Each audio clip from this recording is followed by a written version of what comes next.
yellow flash of the leaf.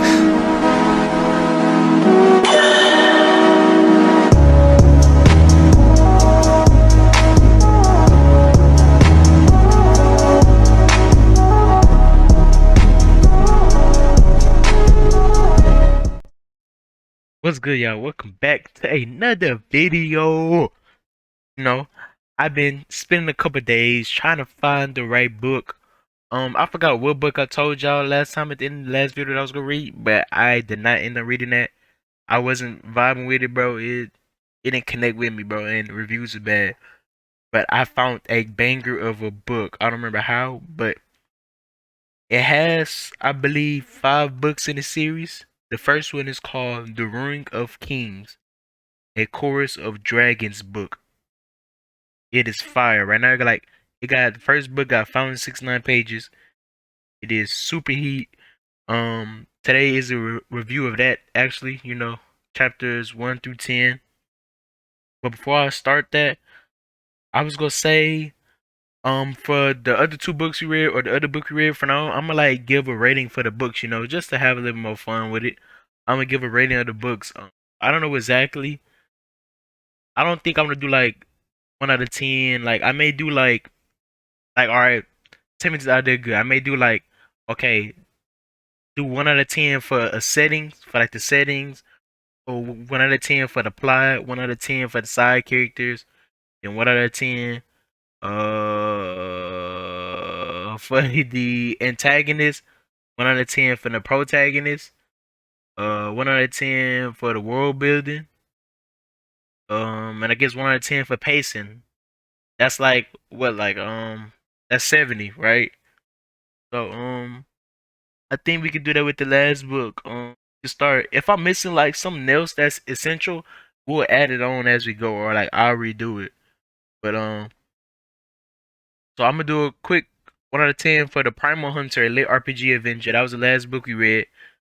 Let's say okay, so main character. I love the main character. I give him a 9. Bam. The setting. I love the setting. It's like a little. It's the tutorial could be better. Not that crazy, so I give it like a 7. Bam. The plot. Like I said, these books are not really like big plot driven because like just gaming stuff like a game world. So the plot kind of cool. It's already like the premise already been done before and like a million times. So I'm gonna give like a cool 8 out of 10. It's still cool for antagonist. I don't think we really had an antagonist. I believe it was William though, and William was live. I like how like he didn't really have emotions and like he was struggling with it and he was gaining emotion. He thought he was on a high horse, then he got knocked down. Then he went back to being the GOAT, and he was massacring everybody. I like that character. I was really hoping they was fight at the end of the book, but I love William, so I'm gonna give him like a 9. Bam. Um, I should really write this down, bro. I should write this down. I should write this down. I should write this down. Uh, Give me a second. So I said 9 for antagonist. I said what like 8 for antagonist. The setting, what I said 7. The plot's like a 7 too. It's not really plot driven. The world building, it's on the first book, but they gave us like a small glimpse of like some of the stuff to come, like with like the Viper and like the guides and stuff. But it wasn't crazy because it's just the tutorial, so can't really have no world building. So I just give it like a 6. Dang, what else did I say, bro? What else did I say? Right now it's at like a 37. But like 37 out of the 50, I'm gonna do that for now. I'm gonna just figure that I'm probably making just a whole different video of doing it again so I can focus on it. But right now, I believe it's a 37 out of 50 for the Primal Hunter for the lit RPG, if I recall correctly. Now on to this book, bro. It is fire. It is good. I love it already. It's like the genre. I want to say it's like a Magic World, of course, too. But I like the plot and the way are things going. Cause the beginning of the book, like I don't know if you ever seen the movie Memento. Is very good, but like that movie was told like backwards. Like it was told from like the starting point, or not the starting point. It was told from the it was told from like close to the ending point backwards. And this book is not exactly like it. Basically, like the main character's already like a little bit like far ahead in life, but like he's trapped in a prison. So like he's talking to him, he's talking to his jailer, what do you want to call it, person that's taking him prisoner. Him and this what's the name are like telling the story back, like starting from the beginning. Like they trying to decide like what beginning is the true beginning, because he chose like a point ahead in time, a little bit ahead, but the other person is like doing a little bit further back. So it's real interesting. But let me stop rambling, just get straight to it, bro. I'm gonna read off the like the description, of course, of the book. I'm gonna botch his name and maybe the places, but I'm gonna try his name. I think his name is Kieran. I'm gonna just call him Kieran, okay? I'm gonna start. When destiny calls, there's no fighting back. Kieran grew up in the slums of Kur, a thief and a minstrel's son raised on tales of long-lost princes and magnificent quests. When he is claimed against his will as a missing son of a treasonous prince, Kieran finds himself at the mercy of his new family's ruthless power plays and political ambitions. Practically a prisoner, Kieran discovers that being a long-lost prince is nothing like what the storybooks promise. Storybooks have lied about a lot of things too. Dragons, demons, God, prophecies, and how the hero always wins. Then again, maybe he isn't a hero after all. But Kieran is not destined to save the world, destined to destroy it. So from the description, I was hooked off that because it seemed like it's not gonna be like heavily on fights and oh, I get stronger, beat this person up. Like I said, I don't mind them type of books. I love them books because I've been recently getting into the books. It seemed like this is a kind of a plot-driven story to his family, and he go have to like take care and try to navigate the political life, but he don't know nothing about it because he was a thief all his life. So he don't know nothing how to navigate it. It's gonna be real interesting. And I like the twist on how he say he ain't meant to save the world, he meant to destroy it. So I wanna know if he like really a good guy or how that twist is gonna become. But basically, chapters 1 through 10, okay. So it kinda starts off, I believe Kieran is already in his jail, okay. So we start off with him in his jail. I'm pretty sure he's like older. He talk about like he's saying all these terms that we don't know about, but I guess we're gonna come to find out about like magic and how he got trapped. He didn't really say how he got trapped, but like his prisoner and stuff. And his prisoner is like this demon that can like take the form of the people she killed, bodies and stuff. And so basically, he trapped in prison. He trying to find a way. He like, man, I gotta escape. I gotta escape. And then, oh yeah, his jailer can read minds, so like she can like she the perfect guard because like she know what you're gonna do, and so he like I gotta escape. They didn't tell us how long he been there, but he was like I gotta escape, I gotta go, and she like basically like no, you can't go nowhere, you know you're trapped. And I think he said that in a couple of days or eventually his family is gonna come back to kill him. So I'm guessing like this is a little point in the future to where he already tried to navigate um politics and try to become the prince and stuff like that, but his family I guess trapped him and killed him. But he was basically saying that they trying to use him as like a demon sacrifice or some kind of sacrifice. So basically his jailer or warden, whatever you want to call her, was like, man, we might as well talk about your story, or where you came from, your origins. You might talk about it. And he like, bro, I'm stuck in the jail cell, I'm about to die in a couple of days or a couple hours, they about to sacrifice me.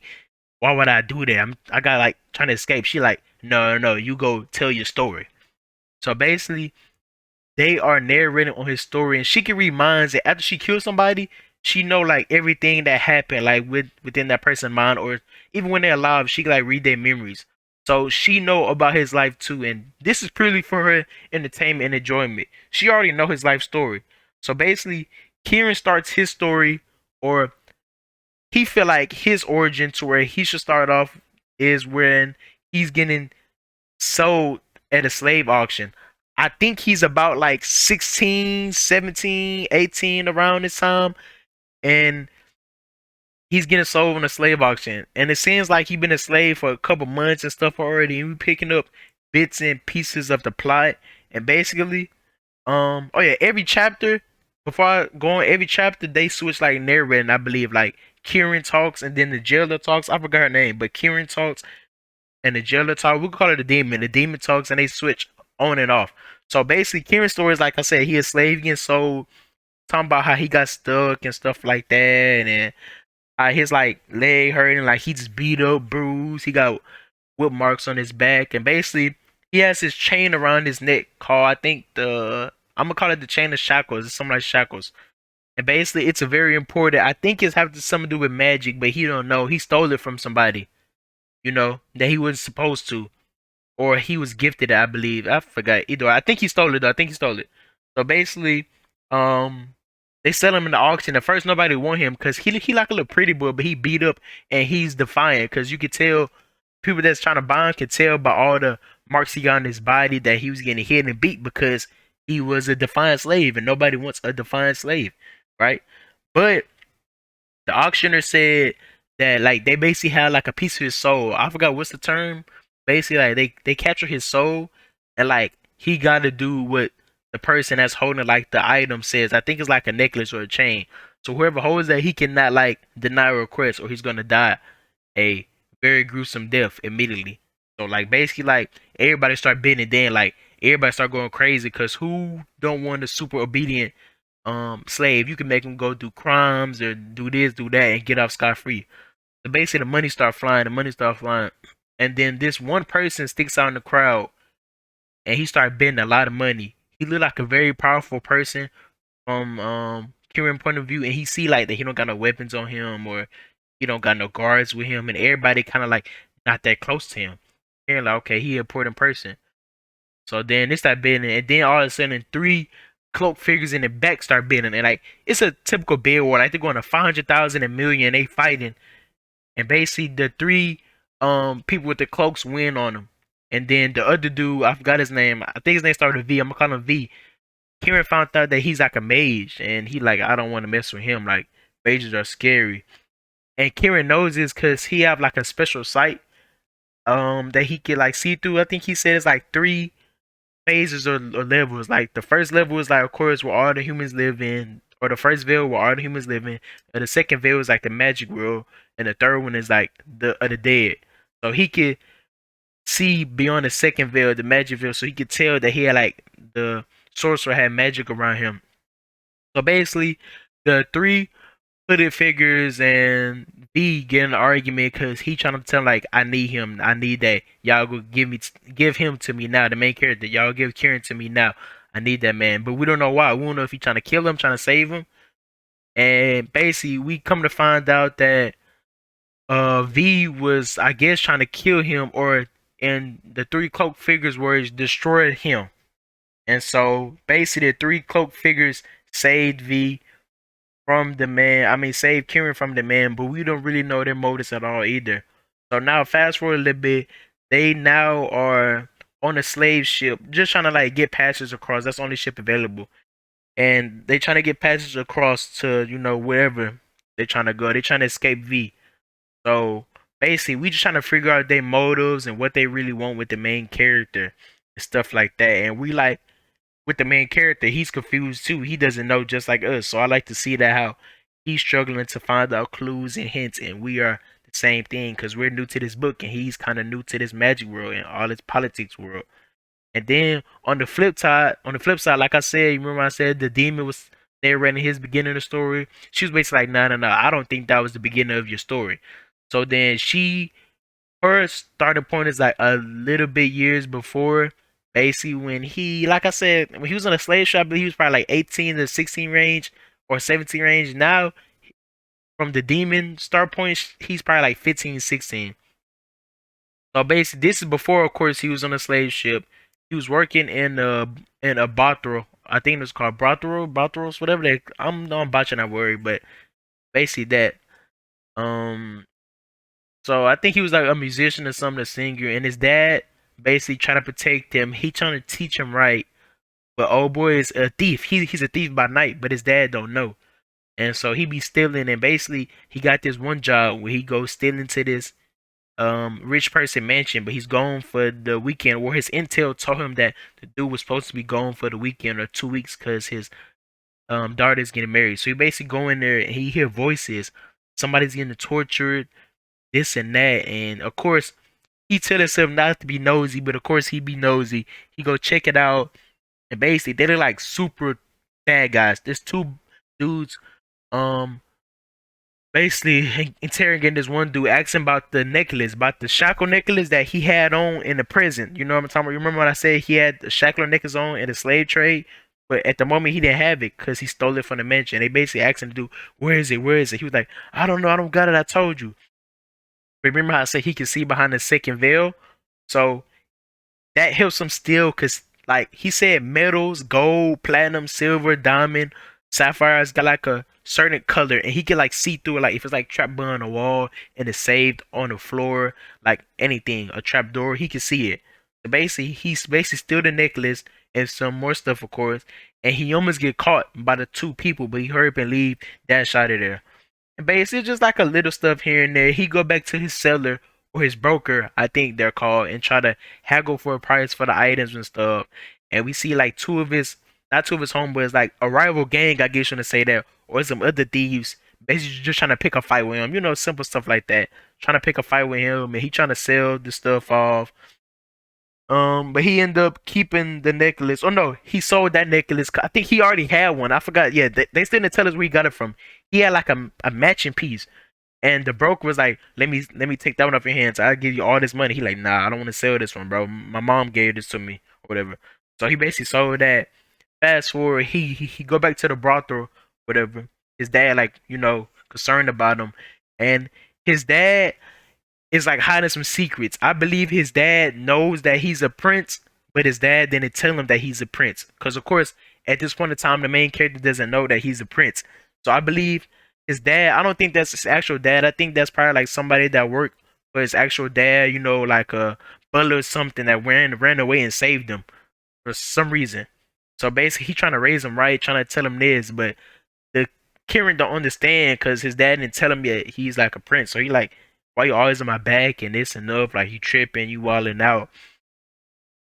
And basically, this girl coming to Brothel, he has a crush on her. Of course, she a new person, and basically she thinks. Oh, I forgot to tell you, like his features are different from the natives there. Like he has like blue eyes and gold hair. That's like the features of royalty. But like he dyed his hair a little black. And this girl coming to him tell him that yeah, you gotta be royalty. You got the brightest, bluest eyes just like them and the same color skin. And he like, nah, no, I'm not. I'm not like them because he hate the royalty. He think they're pigs. He like, I'm not them. Because, his dad always told him that his mom was for some other country and lying to him. He like, nah, that's not me. That's not me. So basically, he's starting to get a little suspicious now because he's thinking like, oh, okay, I may be, royalty. But he like, nah, that's crazy, bro. How can a poor thief like me that's been living on the streets all the time be royalty? So, um, that was basically the demon point of view. She just did it a little earlier when he was in a brothel, I guess, and he was a thief. And then we transferred back to the slave ship. That's what I ended off on. Basically, he's questioning the three people that saved him. Basically, the hooded figures, remember from the slave trader stuff that bought him. Basically questioning him like, why do you want me? Why you trying to save me? This here and this that. And the person, like the women, she's like an old lady. I'm gonna just call her old lady. She's like the boss of them, or I guess when I say. Um, she not really telling him everything. She's being cryptic a little bit, but she's telling like it's for his own safety. And if you try to go back to your homeland where you came from, you go die, stuff like that. Cause there's people looking for you and trying to kill you. And he like, why is people looking for me? Why is people trying to kill me? And like, she not really spilling the whole beans. So that's really what I ended off on. They was on a slave ship and they just going, trying to travel across the sea. But this book is really good. Like I said, it's getting real interesting from the beginning. Like I said, I like the premise of them like narrating, like he narrating his own story and a demon narrating his own story. Cause it's kind of like give us another perspective or point of view of how she think or somebody else think things went down, and it's this and that. And I like how he think his origin started at like a different place when he was like 16, 17, 18 on a slave ship, or when he was getting sold at the auction. But she think it was a little bit before then, and so I like that little dynamic that they're playing right now, telling his narrative, this and that. Um, that's pretty much it though. Like I said, the book is called The Ruin of Kings. It's by Jen Lewins. I'm gonna butcher this name. Jen Lewins. The Book of Kings. I'm on book one. It seemed good so far. I can't wait till we figure out more into I want to know how like he become a prince or not become a prince, or how he like finally get to the royal capital or the kingdom, and how his other family members will receive him. Cause they say he was a treasonous prince, but he don't know anything. Maybe his parents is like that or something. Something happened. We don't know, and that's what I like. I'm very interested. Like it's really a page, and I can't wait to read the next page. So that's pretty much it. I'm gonna probably crank these videos out because this book is real good. I'll most likely put out a video tomorrow or two, but if not, the next day. But if you made it this far to the video, go ahead and drop a like if you haven't yet, and subscribe if you are new. I'll see you gents and ladies later. Peace.